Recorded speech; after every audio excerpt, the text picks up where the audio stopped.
शयनशीन पर तशरीफ फरमा,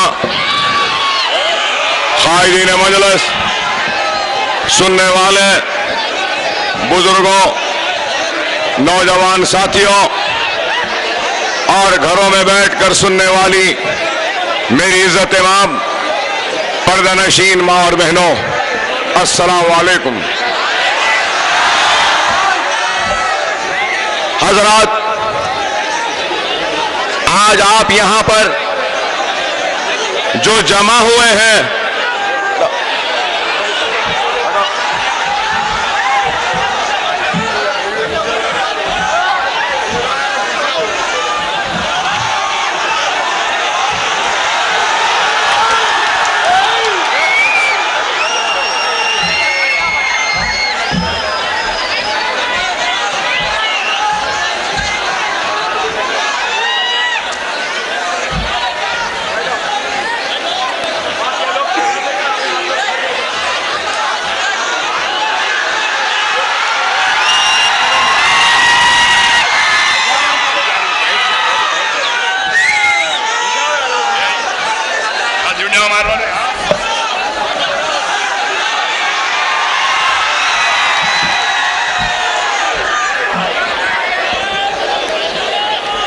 हजरात, आज आप यहां पर जमा हुए हैं सुनने के लिए। मैं आया हूं सुनाने के लिए, और अगर आप खामोशी के साथ, सब्र के साथ, इस्तिक़लाल के साथ अगर सुनेंगे और सुनाने देंगे तो आपका भी मकसद पूरा होगा, मेरा भी मकसद पूरा होगा। और यहां सामने खड़े जोशीले जज्बाती नौजवान से अदबन दरखास्त गुजारिश है कि थोड़ी थोड़ी देर को नारे मत लगाइए, जरा खामोश रहिए। नारे लगाना है तो सिर्फ नारे लगाते रहिए, सुनना है तो मेहरबानी फरमाकर सब्र के साथ, हम यहां मुखातिब करने आए हैं तो हमको खिताब करने दो। आवाम से ये बात कहा हूं तो स्टेज पे बैठे या खड़े लोगों से भी कहूंगा, जो जहां है वहां पर खामोशी का मुजाहरा करें।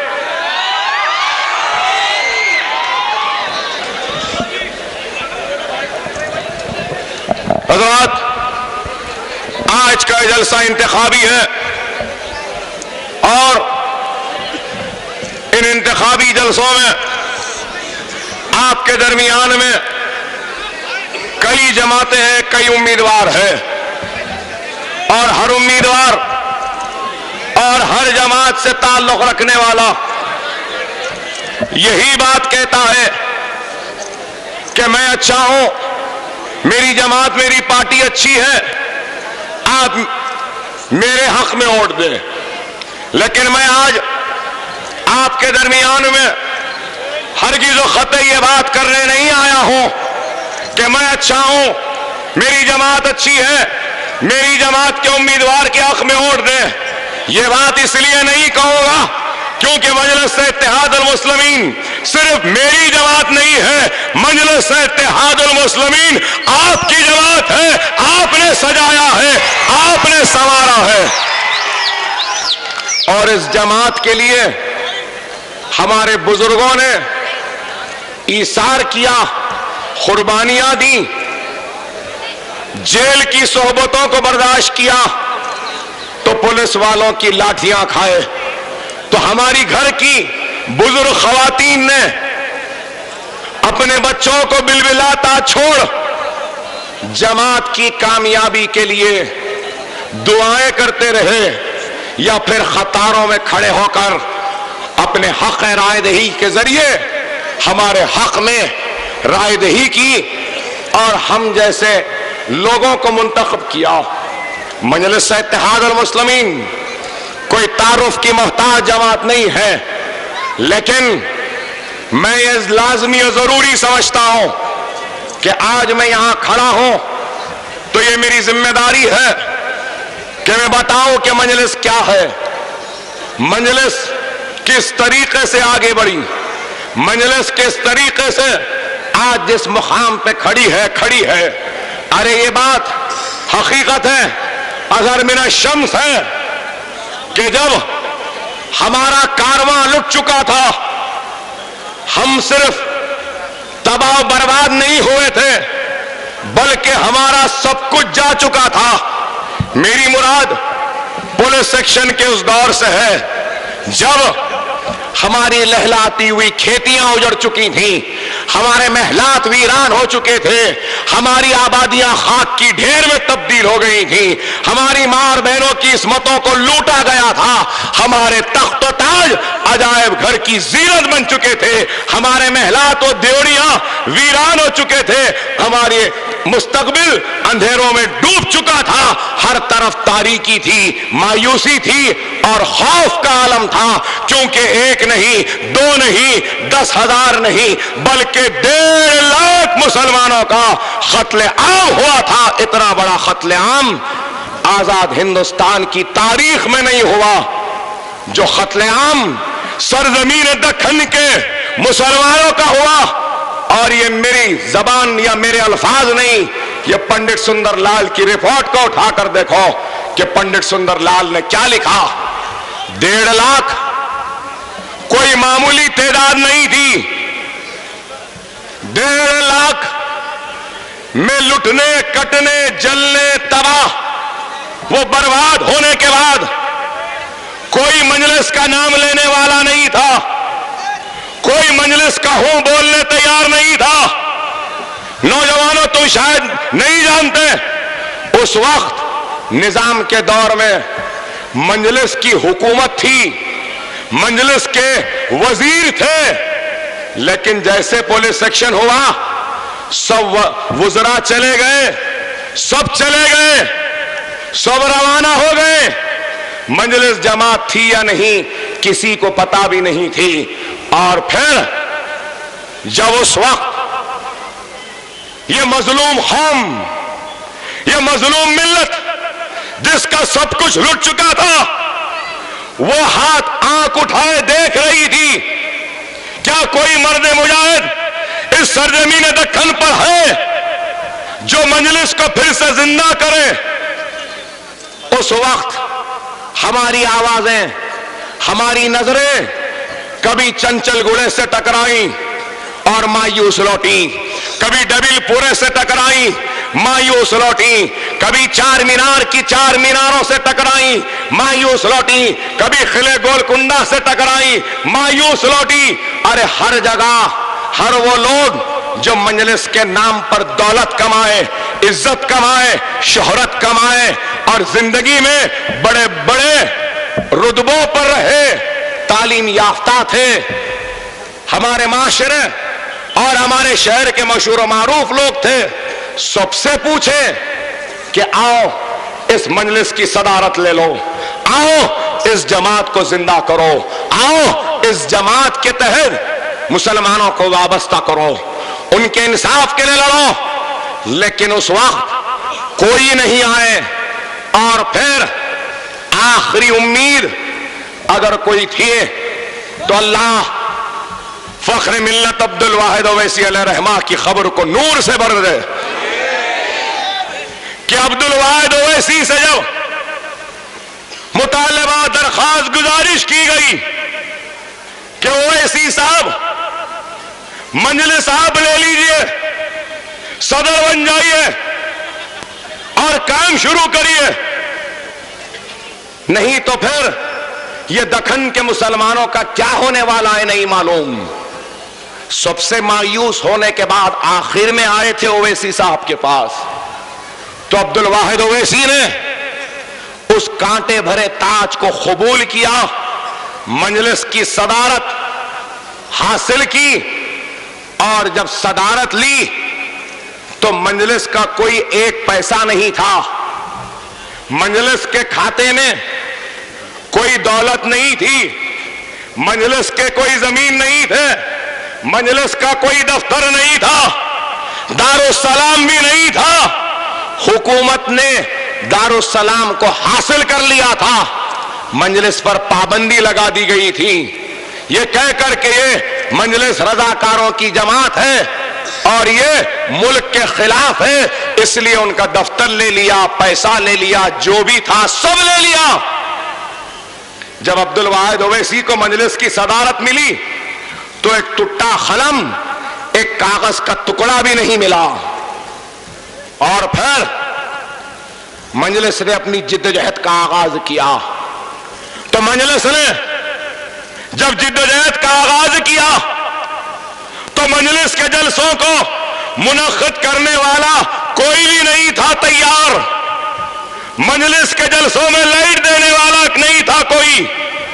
मजलिस के जलसों के स्टेज पर आज ये चेहरों का गुलदस्ता है और ये चेहरों की ख्वाहिश है, लेकिन वो भी एक दौर था जब मजलिस के स्टेज पर कोई बैठने को तैयार नहीं था और मजलिस के जलसों में सुनने के लिए भी कोई तैयार नहीं था। 2 लोग 3 लोग होते थे। लोग अपने घरों के दरवाजों और खिड़कियों से डर कर खोल कर देखते थे और जब अब्दुल वाहिद ओवैसी उनसे कहते थे कि आओ जलसे में, तो कहते थे कि नहीं ओवैसी साहब, हम आएंगे तो हम भी जेल में जाएंगे। और फिर जिद्दोजहद का आगाज किया, काम किया, मेहनत की, कोशिश की और उस मेहनत वो कोशिश के बाद पिसलवंडे को मार्च के महीने में अजीमुशान जलसा हुआ। लोग कहते हैं कि 3.5 लाख का मजमा आया था उस जलसे में। और फिर उस जलसे में अब्दुल वाहिद ओवैसी को अवाम ने सदर नामजद किया और सदर मजलिस बनाया। जैसा जलसा खत्म हुआ, सुबह फजर के वक्त पिसलवंडे के घर जहां ओवैसी साहब फखरे मिल्लत, सालारे मिल्लत रहते थे, पुलिस घेर लेती है और सुबह फजर होने से पहले अब्दुल वाहिद ओवैसी को गिरफ्तार करके चंचलगुड़े की जेल में डाल देती है। 1 दिन, 2 दिन, 4 दिन नहीं, 11.5 महीने जेल में रहे अब्दुल वाहिद ओवैसी। और बार बार यही बोला गया कि मजलिस को तुम गैर सियासी जमात बना लो, सियासत में हिस्सा नहीं लेना, इंतखाब नहीं लेना, तो हम तुमको जेल से छोड़ देंगे। लेकिन अब्दुल वाहिद ओवैसी ने हुकूमत की इस पेशकश को ठुकराया और ये कहकर ठुकराया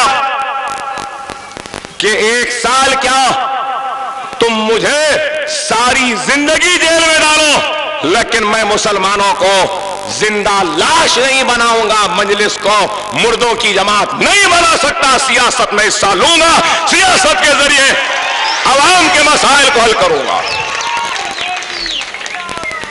वहां से जिद्दोजहद का आगाज हुआ। जेल में गए तो जाते जाते चारों तरफ नजर दौड़ाए तो फिर कोई नजर नहीं आ रहा था। तो अब्दुल वाहिद ओवैसी ने अपने 25 साला नौजवान बेटे को बुलाया और कहा, मियां मुसलमानों को जरूरत है, मैं जेल जा रहा हूं, कोई नहीं है इन मजलूमों का हाथ थामने वाला। अब मैं तुमको मजलिस का सदर नामजद करता हूं। और सालार मिल्लत को सदर बनाकर जेल में गए। अरे काम शुरू हुआ, जिद्दोजहद शुरू हुई। जब जलसे होते, जेल से फख्र मिल्लत के छूटने के बाद, तो उन जलसों में 4 से 5 लोग, बाप तकरीर करता तो सुनने वाला बेटा होता, बेटा तकरीर करता तो सुनने वाले सामाइन के दरमियान में बाप बैठा होता। अरे ये मेहनत, ये कोशिश, और उसके बाद कारवां बनता गया। पहला मल्लेपल्ली का इलेक्शन साला लड़े MM हाशिम के अगेंस्ट, बल्दिया का इंतखाब जीते, उसके बाद एमएलए बने, एक एमएलए के हल्का जीते और वो हल्का एक को दिए और दूसरे हल्के में गए, दूसरा हल्का जीते दूसरे को दिए, तीसरे हल्के में गए, तीसरा हल्का जीते चौथे हल्के में गए, और फिर ऐसी तरीके से मजलिस के एमएलए बढ़ते गए। और 1970 के दहे में दारुस्सलाम का मुकदमा लड़कर दारुस्सलाम को हासिल किया। मैं बोलना नहीं चाहता, क्योंकि जो लोग दारुस्सलाम हमको दे दो दावा करे थे, वो लोग आज दुनिया में नहीं है। इसलिए नहीं बोलूंगा, बुजुर्ग जानते हैं कि कौन कौन दावा करे थे दारुस्सलाम के वास्ते। चार लोग बोले दारुस्सलाम हमको दे दो। नहीं बोलूंगा वो 4 लोग कौन थे, जाने दो, अब वो लोग दुनिया में नहीं है। अरे दारुस्सलाम का मुकदमा लड़े कौन? कोई चंचल गुड़े से आके लड़े? अरे दारुस्सलाम का मुकदमा अब्दुल वाहिद ओवैसी अपने जेब का पैसा लगाकर दारुस्सलाम का मुकदमा लड़े और दारुस्सलाम का मुकदमा लड़कर मुकदमा जीते और दारुस्सलाम का कब्जा लिया। दारुस्सलाम का जब कब्जा लिया तो उसके बाद सालार को रवाना किया, कहा मियां जाओ चीफ मिनिस्टर से बोलो 20-25 बरस से दारुस्सलाम हमारा है, कोर्ट ने फैसला दिया हमारे दारुस्सलाम पे हुकूमत का कब्जा था, 25 बरस से जायद जितने दिन उनका कब्जा था उतने दिन का किराया लेकर आओ।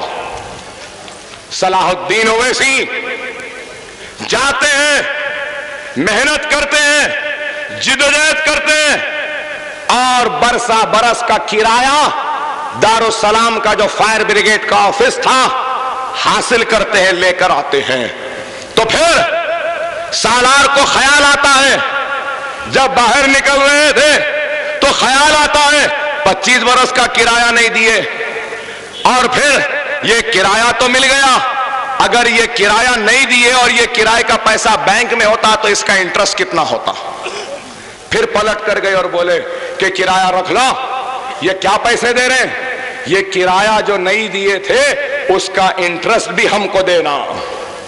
वो भी पैसा लाए और उन पैसों से वालगा होटल और दूसरे मलगियां जो है वो तामीर हुए, और फिर मुसलमान बच्चों के रोजगार के लिए ITI का इंस्टीट्यूट कायम हुआ, वहां से काम शुरू हुआ। फिर तालीमी इदारे बने, medical, engineering, pharmacy, physiotherapy, nursing, कई काम हुए।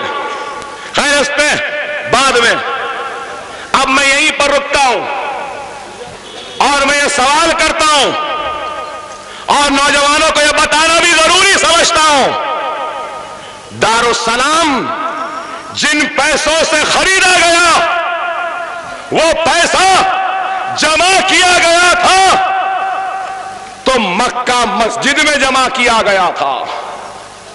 मक्का मस्जिद में हैदराबाद के मुसलमानों ने पैसा दिया था दारुस्सलाम को खरीदने के लिए, और जो पैसा कम पड़ा उसको बहादुर यार जंग ने अपने जेब से डाला। पूरा पैसा बहादुर यार जंग ने नहीं डाला था, और दारुस्सलाम खरीदने का पैसा चंचल गुड़े की किसी मस्जिद से चंदा नहीं जमा हुआ, मक्का मस्जिद की हमारी मस्जिद से चंदा जमा हुआ था। और एक बात कहूंगा कि अगर कोई कहता है कि मजलिस खराब काम कर रही है, अच्छा काम कर रही है, बुरा काम कर रही है या नामुकम्मिल काम कर रही है, ये कुछ भी काम नहीं कर रही है, ऐसा करना था, वैसा करना था, ये कर देना था, वो कर देना था, ऐसा तारे तोड़ के ला लेना था, नहीं लाए चांद को ला लेना था, नहीं लाए, जो भी बोल रहे हैं, जो भी बोल रहे हैं उनसे कहना चाहता हूं, अगर अब्दुल वाहिद ओवैसी मजलिस को उस वक्त जिंदा नहीं करते तो शायद आज तुमको बोलने के लिए भी कुछ नहीं रहता।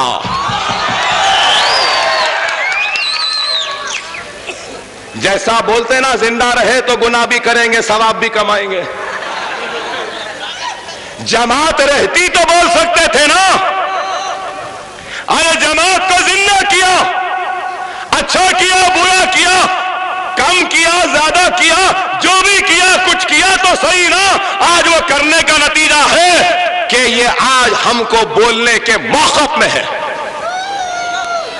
मजलिस क्या करी बोलते हैं, अरे तुम जैसे गूंगों को जबान भी हमारी जूतियों का तुफैल है। अगर हम काम न करे होते तो तनकीद भी नहीं की जाती। मेरे भाई, कैरियों का, आम का मौसम है ना। हम बचपने में हमारे स्कूल को जाते थे, रास्ते में जबरदस्त एक कैरी का झाड़ था और उसकी कैरी जबरदस्त मजेदार होती थी। और जब भी जाते थे, इधर उधर देखते थे, एक पत्थर उठाते थे और मारते थे। कैरी गिर गई तो लेके भाग, नहीं गिरी तो घर में से आवाज़ आते थे, कौन है वो, पकड़ो उसको, ऐसा वैसा। तो मेरे भाई, मैं बताना ये चाह रहा हूं, अगर कोई उधर से पत्थर फेंक रहा है मजलिस पे, कोई इधर से पत्थर फेंक रहा है, कोई उस तरफ से फेंक रहा है, कोई अखबार के दफ्तर से फेंक रहा है, कहीं से भी फेंकने दो। अरे इस फलदार दरख्त में फल है, इसलिए पत्थर फेंक रहे हैं, फल नहीं होते तो कोई नहीं फेंकता।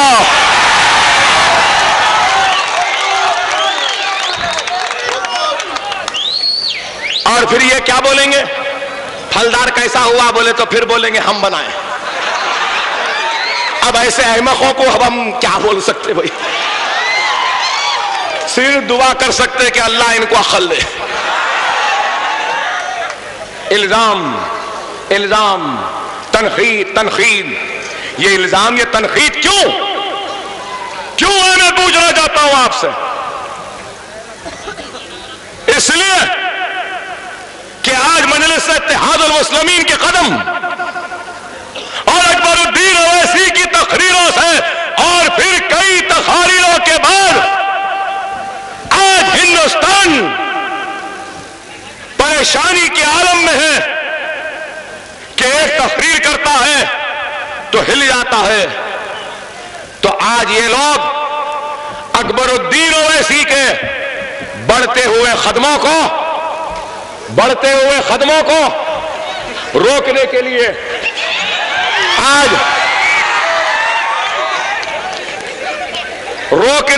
उन बढ़ते हुए कदमों को रोकने के लिए मीर सादिक, मीर जाफर और मुनाफिकीन की औलादों को मैदान में ला। आज आप बताओ, मैं आपके जहनों से, दिल से, दिमाग से सवाल करना चाहता हूं।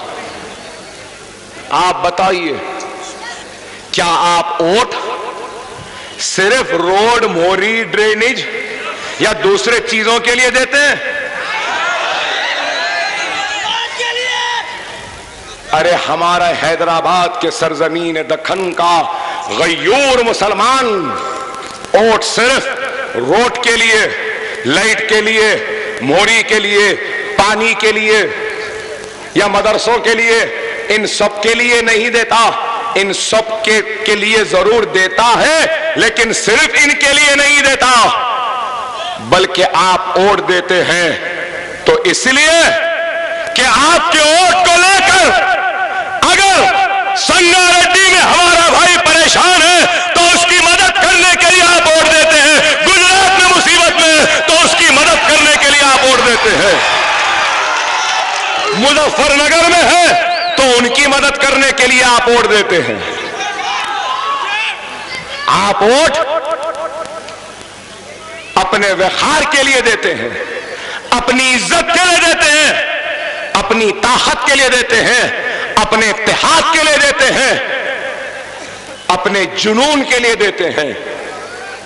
अपनी जानिसारी के लिए देते हैं, और हम आपके उस मोहब्बत के ओट को, इत्तेहाद के ओट को, आपके जोश के ओट को, जज्बे के ओट को, इखलास के ओट को, दुआओं के ओट को, कुर्बानी के ओट को लेकर हम सिर्फ रोड बनाए? अरे मैं याद दिलाना चाहता हूं, गुजरात में फिसाद हुआ, 92 के बाद 26 लाख रुपया देने वाली जमात का नाम मजलिस इत्तेहाद अल मुस्लिमीन है। 21 लाख रुपया यूसुफ खां अलमारूफ दिलीप कुमार के हाथ में बंबई के फिसादात पर देने वाली जमात का नाम मजलिस है। आसाम में फिसाद हुआ, 1.5 लाख से ज्यादा मुसलमान कैंपों में डॉक्टरों की टीम ले जाकर 1 महीने तक आसाम के कोपराझार और दूसरे जिलों में दीवानों की तरह घूम घूम कर, फिर कर, तारीकी में, अंधेरे में, बारिश में, गर्मी में, मक्खियों में, मच्छरों में, गंदगी में, गिलाजत में, बीमारियों में उन आसामी मुसलमानों के दरमियान में रहने वाले कौन थे? मजलिस इत्तेहाद अल मुस्लिमीन थी। नरेंद्र मोदी ने गुजरात को जलाया तो जलते हुए गुजरात में कर्फ्यू के आलम में गोलियों में जख्मी अपने भाइयों के इलाज के लिए डॉक्टरों की टीम लेकर गुजरात में खड़े रहकर उनका इलाज करके उनको हिम्मतें दिलाने वाले कौन थे? क्या मजलिस नहीं थी? मुजफ्फरनगर को कौन गए? मजलिस। संगारेड्डी में फिसाद हुआ, कौन गए? मजलिस। अधूरी में फिसाद हुआ, कौन गई? मजलिस। वटोली में फिसाद हुआ, जिंदा जला दिया, कौन गई? मजलिस। करनूल में तूफान आया, कौन गए? मजलिस। इशरत जहां का इनकाउंटर हुआ, उसके जनाजे में शिरकत करने को कौन गए? मजलिस। अच्छा चलो, गुजरात, आसाम, मुजफ्फरनगर, संगारेड्डी, भैंसा, निर्मल, ये दूर है, आपके दरमियान में आज आ रहे हैं ना, जाने दो, चलो, आप समझ गए बस है। मैं पूछना चाहता हूं, संगारेड्डी, आदिलाबाद, अधोनी, करनूल, गुजरात, आसाम दूर है, गरीब है, जेब खर्च के पैसे नहीं होते, सफर खर्च के नहीं गए होंगे, ठीक है, सही है भाई, आसाम जाने को पैसा लगेगा, गरीब है नहीं जा सकते, नहीं गए होंगे। मगर मैं ये पूछना चाहता हूं, 2010 में रामनवमी हनुमान जयंती के नाम पर जब शहर जल रहा था, हमारी बस्तियों पे हमले हो रहे थे, कर्फ्यू का आलम था, बच्चे दवाओं के लिए बिलबिला रहे थे, दूध के लिए तरस रहे थे, घरों में अनाज नहीं था, चूल्हे नहीं जल रहे थे, हमारे बच्चे गिरफ्तार हो रहे थे, जेल में जा रहे थे, उस वक्त कहां थे बच्चों? आपको दिखे कहीं नजर आए? नहीं आते, नहीं मालूम, वहां से यहां आने के वास्ते भी पैसे नहीं थे होंगे, सफर खर्च नहीं था होगा। तो आप बोलेंगे भाई आप तो इतनी हमदर्दी कर रहे हो उनसे, आसाम में गए तो जेब खर्च को नहीं था बोल रही, शहर में नहीं आए तो नहीं था बोल रही, फिर आप बोलेंगे भाई आज कैसा आ रहे हैं ये लोग? ये सवाल आएगा ना। नरेंद्र मोदी वो कबूतर नवाब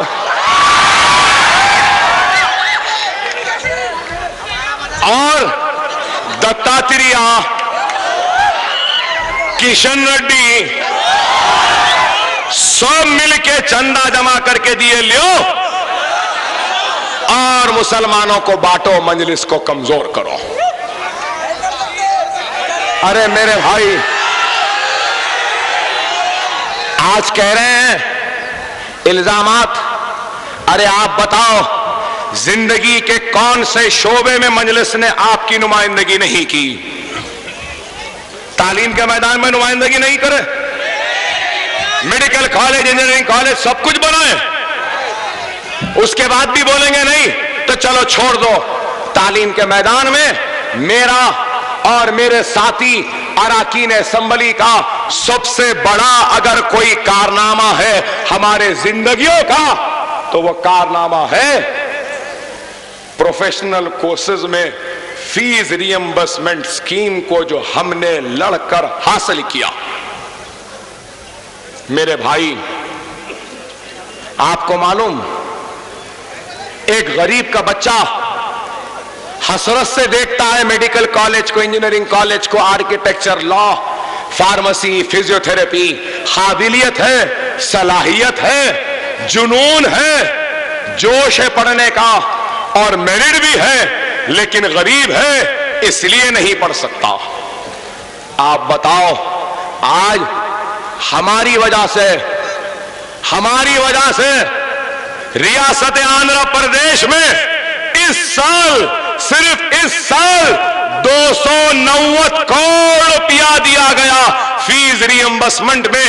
डॉक्टरी, engineering, pharmacy, physiotherapy, hospital management, MBA, pharmacy, PharmD और दूसरे कोर्सेस को करने के लिए मुसलमानों को गवर्नमेंट ने फीस अदा की है।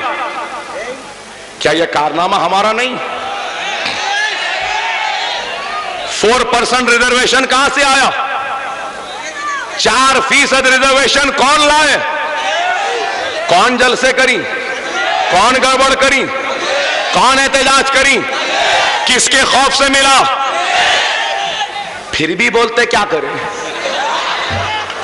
सेहत के मैदान में दवाखाने ओवैसी व असरा 10 रुपए में दुनिया में कोई डॉक्टर नहीं देखता, लेकिन हमारा दवाखाने में देखता है भाई। 500 रुपये में डायलिसिस दुनिया में कहीं होता है क्या बताओ? 800 रुपये में जदगी, नॉर्मल डिलीवरी, 1200 रुपये में सिजेरियन, 3500 रुपये में वेंटिलेटर, 4500 से 5000 के बीच में एंजियोग्राम, 25,000 में एंजियोप्लास्टी स्टंट के साथ, ओपन हार्ट सर्जरी 70,000 में, दिमाग सर खोल लिए तो उसका ऑपरेशन 65,000 में। और उसके बाद आंखों में अगर कैटरैक्ट है तो फौरन बाहर का लेंस लगा लो। ऑपरेशन और लेंस कितने में? 1500 रुपये में। कोई कर रहा है? अरे मजलिस कर रही है।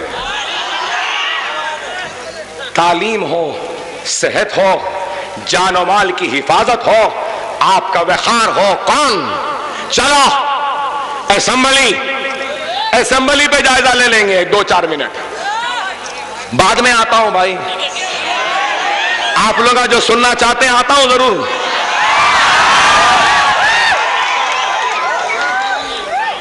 असेंबली, मैं जब पहली मर्तबा असेंबली में गया था, मुमताज खान साहब भी मेरे साथ थे, पहली मर्तबा गया था। बीजेपी वालों की तादाद 12 या कुछ थी शायद, खान साहब 12 एमएलए थे।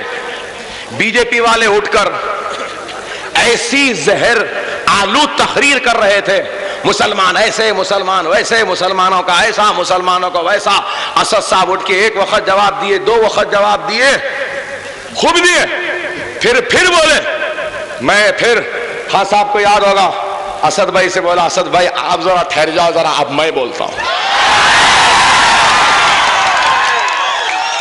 तो असद भाई बोले मेरे को, क्या बोलने वाले? मेरा जबरदस्त बोलूंगा मैं, ये लोगों को मैं जानता हूं, आप बहुत ज्यादा पढ़े लिखे हैं, मैं उतना पढ़ा लिखा नहीं हूं, इनका मैं हैंडल कर ले सकता हूं। मुमताज खान साहब भी बोले क्या बोलने वाले हैं अकबर साहब? जरा सुनो खान साहब, आपकी और मेरी जबान में बात करने वाला हूं। खड़े रहेगा, मुसलमान ऐसे मुसलमान वैसे बोलते, असेंबली में खड़े रह के बोलने लगा, अरे मुसलमान ये मुल्क को चाहने वाला है, मुसलमान ने इस मुल्क को ताजमहल दिया, कुतुब मीनार दिया, किले गोलकुंडा दिया, ये दिया वो दिया, सब बोलते बोलते उसके बाद बोला अरे वो हम ही मुसलमान थे। जब मान सिंह ने जोधाबाई को पेश किया तो हमने लिया।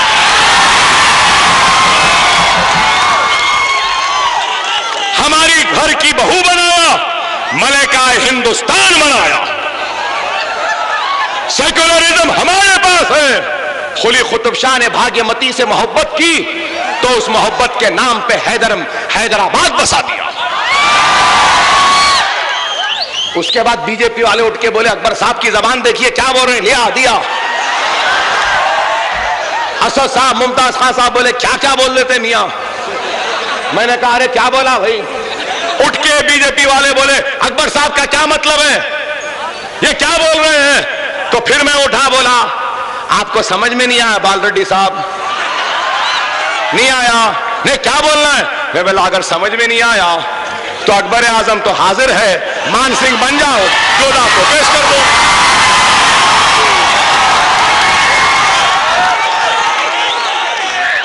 अरे रे रे रे रे बोल के पूरे बैठ गए। अरे भाई क्या गलत बोला, क्या ये सेक्युलरिज्म की निशानी नहीं है। चलो वो हो गया। उसके बाद फिर हम फ्लोर लीडर बन गए, हम फ्लोर लीडर बन गए। तो फ्लोर लीडर बनने के बाद तेलुगु देशम की हुकूमत खत्म हुई। उस वक्त बजट क्या था, 32 करोड़। आज क्या है बजट, 1026 करोड़। 290 करोड़ बच्चों के तालीम के लिए फीस रिएंबर्समेंट, शादियों के लिए और कई चीजें हैं बजट में। चलो वो भी छोड़ दो। उसके बाद मक्का मस्जिद के बच्चों का वाकया मैं याद दिलाना चाहता हूं। रैन बाजार के इस इलाके में शायद आपके इस महल्ले, आपके इस बस्ती में रहने वाला एक लड़का था जो लंदन से एयरपोर्ट से हवाई जहाज से उतरा और पुलिस वाले उसको पकड़ लिए थे, अनीस मोहिउद्दीन को। कौन छुड़ाए है यहां पे, कौन छुड़वाए उस वक्त, असेंबली में गड़बड़ करके छुड़ाए। चलो वो छोड़ दो। मक्का मस्जिद के बम धमाकों पर जब बच्चों को गिरफ्तार करें, क्या वो मजलिस ही नहीं थी जो वक्त के चीफ मिनिस्टर को माफी मांगने पे मजबूर किया। बाप को बाप नहीं बोलने वाले हमारे से माफी मांग रहे हैं। कैसे मुमकिन हुआ, क्यों हुआ। अरे मजलिस की ताकत की वजह से। सिर्फ माफी नहीं मांगे, कैरेक्टर सर्टिफिकेट भी दिए, कंडक्ट सर्टिफिकेट भी लिए, बच्चों को रोजगार के लिए पैसे भी लिए। ये काम कौन करे। चलो ये नहीं, वैसे तो बहुत है, इतनी मोटी मोटी किताबें हैं मजलिस की कारकर्दगी की, असेंबली की मेरे पास। इंशाअल्लाह वो जारी करूंगा, इंशाअल्लाह जारी करूंगा। और उसके बाद हालिया अरसे में तेलंगाना आंध्रा का मसला आया। जो उठ रहा निजाम सरकार, निजाम जो उठ रहा निजाम ऐसा करे, निजाम वैसा करे, वो रजाकार ऐसा मारे, वो निजाम ऐसा करे, निजाम ही वो है ऐसा। अरे ऐसा दिख रहा था जैसा निजाम सरकार तेलंगाना दे रही, सोनिया गांधी तेलंगाना दे रही, मनमोहन सिंह दे रहे, कांग्रेस वाले दे रहे, या निजाम हुकूमत दे रही। फिर निजाम को क्यों बोल रहे, निजाम को नहीं, वो आपको और मुझको, हमको बोल रहे थे। उनकी नफरत जो हमारे लिए है वो निकल के आ रही थी और हम खामोश बैठना था। देखे होंगे ना आप, 2 दिन में नहीं गया, तीसरे दिन गया और खड़े रहकर निजाम की कारकर्दगी को ऐसे बयान किया तर तर तर तर तर तर तर तर तर तर तर तर तर तर 45 मिनट तक। लोग बोले अकबर साहब क्या स्टैमिना है, क्या एनर्जी है, कहां से रिकॉर्ड लाए?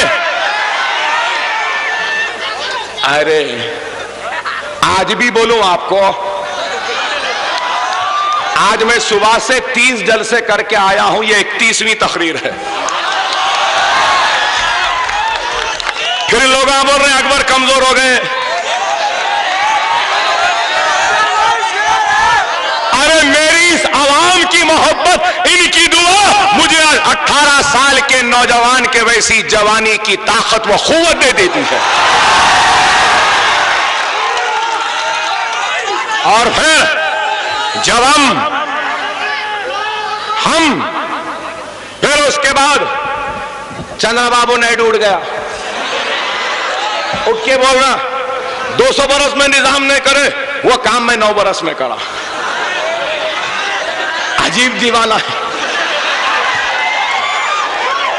अजीब है। 200 बरस का काम 9 बरस में करा। मैं उठ के बोला बड़ी बदनसीबी है हमारे स्टेट की कि आप जैसे लोग अपोजिशन के लीडर हैं। काम करे करे करे बोल रहे, जो भी काम करे थे 10 बरस से आवाम जो है सो मुस्तरद करके आपको फेंक दी। मैं हाईटेक सिटी बनाया। मैं उठ के बोला बाबू साहब कहां का हाईटेक सिटी? हाईटेक सिटी में अभी भी ड्रेनेज को जमा करने के लिए हर बिल्डिंग में सेप्टिक टैंक है, सीवरेज की लाइन नहीं है। फिर हाईटेक सिटी बनाए गए थे। हर 4 दिन को गाड़ी आती, टाकी में से पूरी गंदगी खींचती लेके जाती। सीवरेज नहीं है, बनाए। खैर बहरहाल मेरे भाई, मदरसों के लिए हमने काम किया, बुनियादी तालीम के लिए हमने काम किया। बुनियादी तालीम। अरे आज सिर्फ तालाब कट्टा नशेमन नगर में 6 गवर्नमेंट इंग्लिश मीडियम के हाई स्कूल हैं, प्राइमरी स्कूल्स और 8-9 हैं। मेरे हलके में है, बोल रहे हैं कि ये स्कूल चला गया, स्कूल बेच दिए, स्कूल फुला कर दिए। अरे बाबा वो स्कूल कहां आया? वो स्कूल तालाब कट्टे में आए। स्कूल बंद हुए नहीं हुए। अरे इल्जाम लगाओ तो कुछ समझदारी का लगाओ। अरे आज पैसा कहां से आया? ये कबूतर नवाब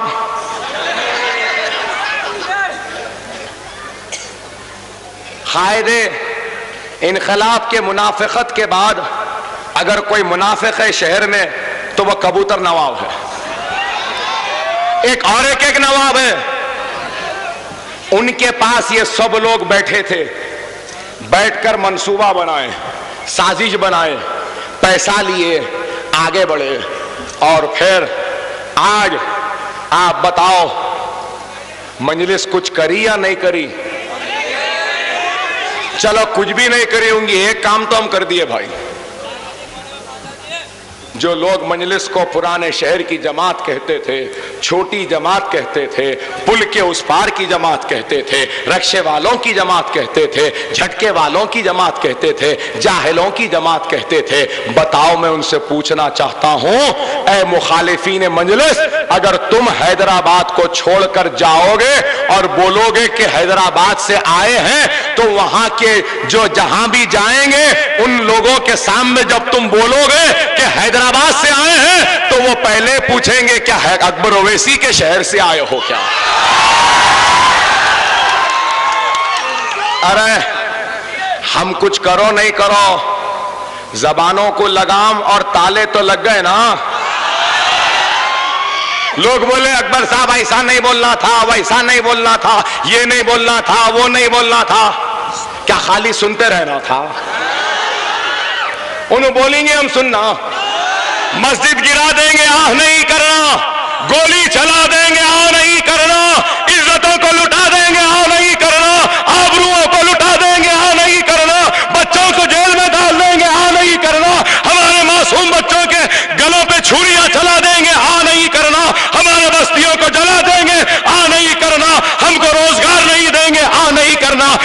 का मौका नहीं देंगे, आ नहीं करना। हमारे बस्तियों में खस्ता हाली रहेगी, आ नहीं करना। ये कौन सा इंसाफ है?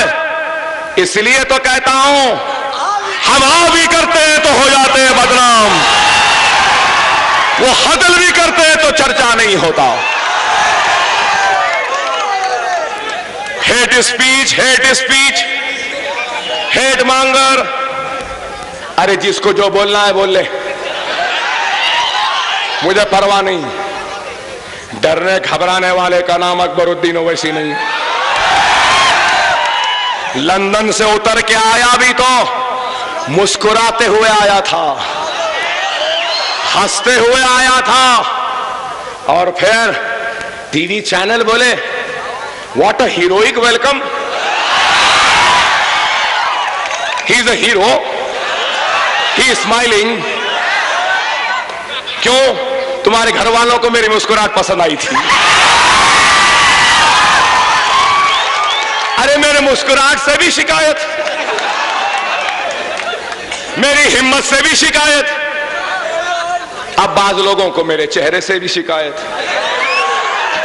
तो मैं क्या करूं भाई? अब मैं क्या कर सकता हूं? अरे आज ये लोग सिर्फ इंतशार बर्पा करने को आए हैं। आज हिंदुस्तान हमारे हाथों को थामने के लिए बेचैन है। आज बंबई, यूपी, बिहार का वो मुसलमान जो बरसा बरस से नाइंसाफी का शिकार है, वो आपके हाथ को थामने के लिए बेचैन है, आपकी जमात से वाबस्ता होने के लिए मुंतजिर है और इंतजार कर रहा है। वो गुजरात की एहसान जाफरी की बेवा इंतजार में है कि कब अकबर ओवैसी गुजरात आएगा और मेरे शहर के इंसाफ की लड़ाई में मेरा साथ देगा। वो बंबई, वो मुमरा की इशरत जहां के अफराद खानदान मुंतजिर है कब आएगी ये मर्द मुजाहिद की जमात मजलिस, और आकर इशरत जहां के फेक एनकाउंटर पर मोदी सरकार और उसके पुलिस वालों को सूली पर चढ़ाने के लिए कानूनी जंग कब लड़ेंगे? अरे आज से 20 वर्ष पहले यही मुनाफिकों का टोला, यही मुनाफिकों की औलाद, यही मीर जाफर, मीर सादिक की नाजायज औलाद शेरवानी के अंदर आरएसएस की खाकी चड्डी पहनने वाले ये बच्चे 20 बरस पहले जब मजलिस आगे बढ़ रही थी तो सौदेबाजी का इल्जाम लगाया था कि सालार ने सौदा किया। हमारे कदम आगे बढ़े थे, पलट कर आके घर को बचाने में लग गए। घर को बचाते बचाते 20 बरस लग गए। अब 20 बरस के बाद हम आगे बढ़ने जा रहे हैं तो फिर सांप के बच्चे बिलों से निकल गए। अरे आज ये लोग कर तो कुछ नहीं सकते, तब्दीली की बात कर रहे हैं। किसकी तब्दीली? क्यों तब्दीली? मैं पूछना चाहता हूं। जमाती जिंदगी में जमात की अहमियत है, शख्सियत की नहीं है। कल को अकबरुद्दीन ओवैसी भी नहीं रहेगा तो क्या जमात खत्म हो जाएगी? मैं मर जाऊंगा तो जमात खत्म हो जाएगी? अरे काम जमात करती है। असेंबली में फ्लोर लीडर की हैसियत से लीडर बोलता है, दीवानों को क्या मालूम? और बताओ, क्या अकबरुद्दीन ओवैसी असेंबली में आपके किसी मसले पे खामोश रहा? किसी मसले पे आपको शर्मिंदा किया? क्या आपके उम्मीद को मुकम्मिल नहीं किया? अरे हम लड़ते हैं किसके लिए? अरे आज ये लोग सिर्फ मिल्लत में तफरीका डालना चाहते हैं। अरे एक वक्त होता है बीज बोने का, दूसरा वक्त होता है फसल की तैयारी का, तीसरा वक्त होता है फसल की काटने का। सालार फख्रे मिल्लत ने जो बीज बोया था, सालार ने जो फसल तैयार की थी, आज हमने अपनी मेहनत कुर्बानियों के जरिए उस फसल को तैयार किया हो। अरे लोग जान देने की बात करते हैं, माल देने की बात करते हैं, पसीना दे देंगे, सब कुछ दे देंगे। अरे ये अकबरुद्दीन ओवैसी ने अपने जान की बाजी लगाकर जब जरूरत पड़ी तो अपने खून से भिगोया है, सैंचा है इस फसल को तैयार करने के लिए। बोलते हैं मेरी तकरीर पर भी मजाक, इनके ख्वाब में आते बोलते मेरे ख्वाब का मजाक उड़ाए। ठीक है, मेरे ख्वाब का मजाक है ना, कागज पे लिख के दे दो, बंदूक मुझे दे दो, मैं 3 नहीं सिर्फ 1 गोली मारता हूं, उसके बाद देखता हूं बचते या नहीं बचते।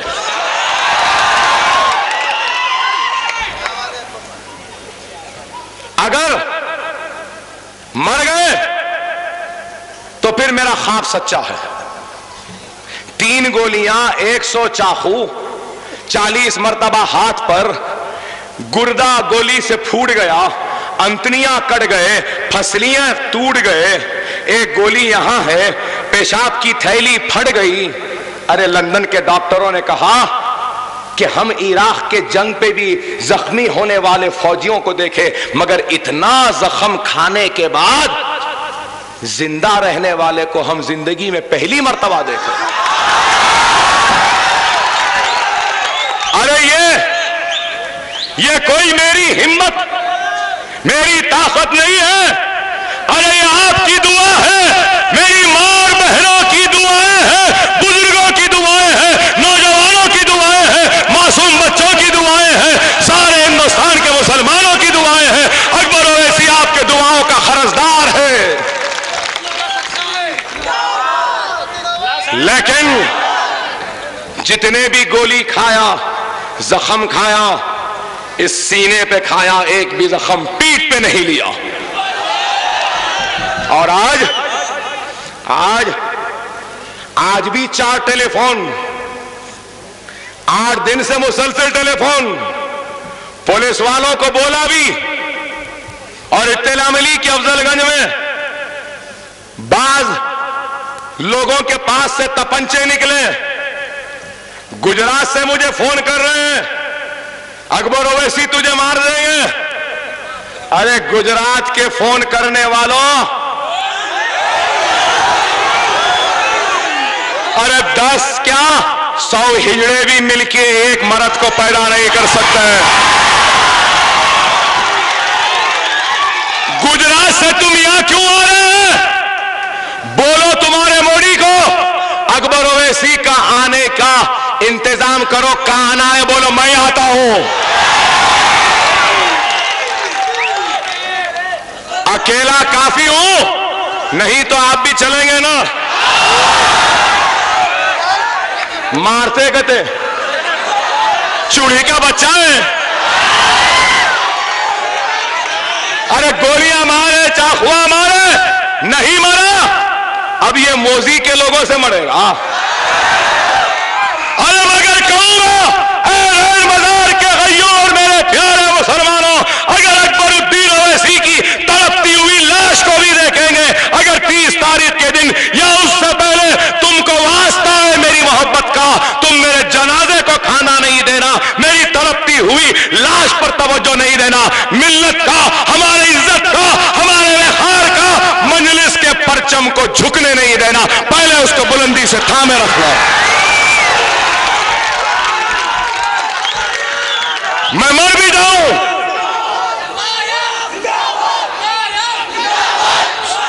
अगर मैं मर भी जाऊं तो पहले मंजलिस के, इत्तेहाद के, अपने ईमान के परचम को बुलंद करना, उसके बाद मेरे लाश का, मेरी मैयत का दीदार करना। अरे आज ये लोग आज हमको रोकना चाहते हैं। आज हैदराबाद की पुलिस, ऐ पुलिस,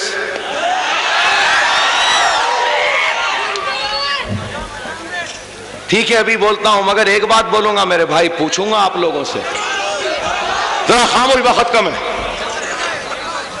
अकबरुद्दीन ओवैसी आदिलाबाद जेल को चला गया, लोग परेशान, आय हाय अकबर भाई चले गए, जेल में चले गए, मंजलिस गई, ऐसा हो गया, पुलिस हो गया, वो हो गया, सन्नाटा, परेशान। फिर थोड़े दिन में असद साहब गिरफ्तार, तो सब रोने लगे, अरे अकबर साहब भी चले गए, असद साहब भी चले गए, अब क्या होता कि क्या है कि। अरे असदुद्दीन ओवैसी, अकबरुद्दीन ओवैसी, अगर ये दोनों भाई भी मर गए, अगर जेल में चले गए, तो डरना नहीं, घबराना नहीं। एक अकबर ओवैसी नहीं तो अल्लाह 100 अकबर ओवैसी को पैदा कर देगा आपके काम के लिए, अल्लाह के काम के लिए।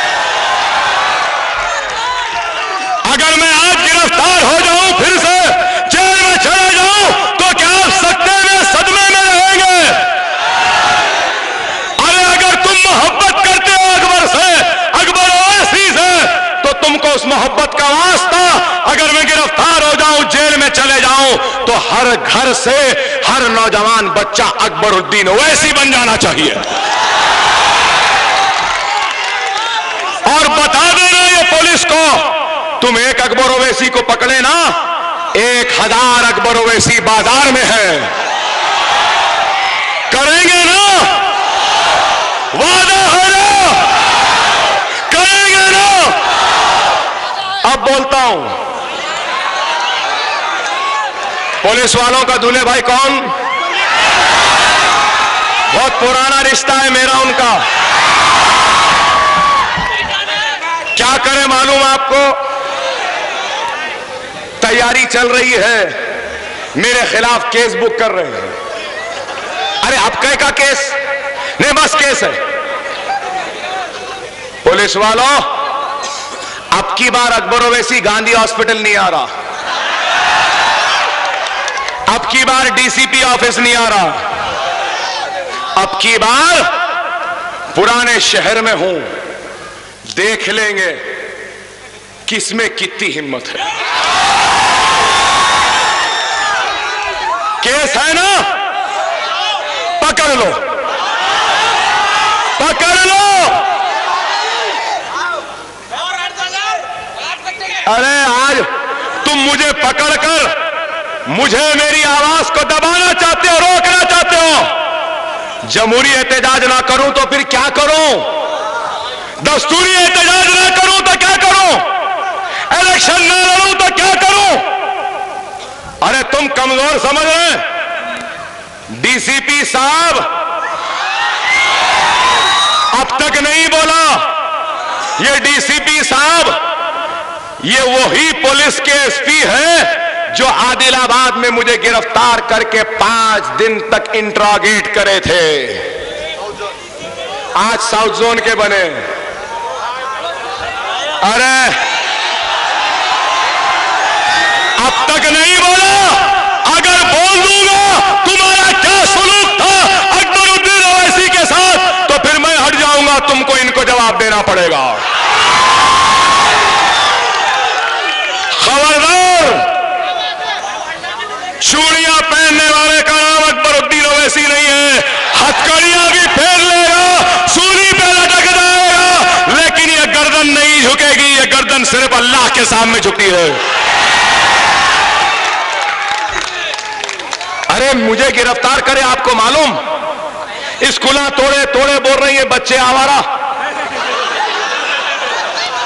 तालाब कट्टे के मेरे स्कूल, जमाल कॉलोनी के मेरे स्कूल, नरखी फूलबाग के मेरे स्कूल, हाफिज बाबा नगर के मेरे स्कूल को ये तीनों भाई मिलकर लेटर दी और बोले कि बगैर परमिशन के है, ये बिल्डिंगों को गिरा दो। फिर इल्जाम। अरे ये लोग एक तरफ से ये लोग मेरे स्कूल की इमारत को गिराने की बात करते हैं, और दूसरी तरफ आपको मालूम, अरे ठहरो अभी 2 मिनट है, आपको मालूम जमाल कॉलोनी तालाब कट्टे से मेरे बच्चे, छोटे छोटे बच्चे स्कूल छूटने के बाद स्कूल से निकले तो ये पुलिस वाले वो बच्चों को चॉकलेट देकर अपने गाड़ियों में बिठा के पुलिस स्टेशन को ले गए। और वहां पे ले जाकर किताबों को देखे, उनसे सवाल करे कि क्या पढ़ा रहे हैं ऐसा। और मेरी जिंदगी का एक जुनून है, अब एक ही जुनून है, मेरे बच्चों को पकड़े ना स्कूल के, इंशाअल्लाह ताला इसी स्कूल का जिस बच्चे को ये पुलिस वाले पकड़े हैं, उस बच्चे को इतना काबिल बनाऊंगा, इतना अच्छा तालीम दूंगा, इतना नेक बनाऊंगा कि वो आईपीएस ऑफिसर बनेगा और यही पुलिस वाले मेरे स्कूल के बच्चे को सैल्यूट मारेंगे। यही पुलिस वाले जो मुझे पकड़े, इन बच्चों को पकड़े, उन्हीं बच्चों को सैल्यूट मारने लगाऊंगा आईपीएस बनाकर। अरे हम ये काम करेंगे, अरे मजलिस के जलसे होते रहेंगे और भी हैं, मुलाकात होती रहेगी। मेरी गिजा मेरा हदिया है देना, आज जाना नहीं, रुको, मेरा हदिया देकर जाना, मेरा हदिया है, दौलत पैसा कुछ नहीं, एक जोरदार आवाज लगाना, आवाज वो गुजरात से मुझे मारने आने वालों तक पहुंचनी चाहिए, ऐसी आवाज होना है। मजलिस इत्तेहादुल मुस्लिमीन, मजलिस इत्तेहादुल मुस्लिमीन, मजलिस इत्तेहादुल मुस्लिमीन। और इंशाअल्लाह मजलिस ही जीतेगी, 7 नहीं 10 बन जीतेंगे और पतंग ही पतंग रहेगी, पतंग ही पतंग रहेगी।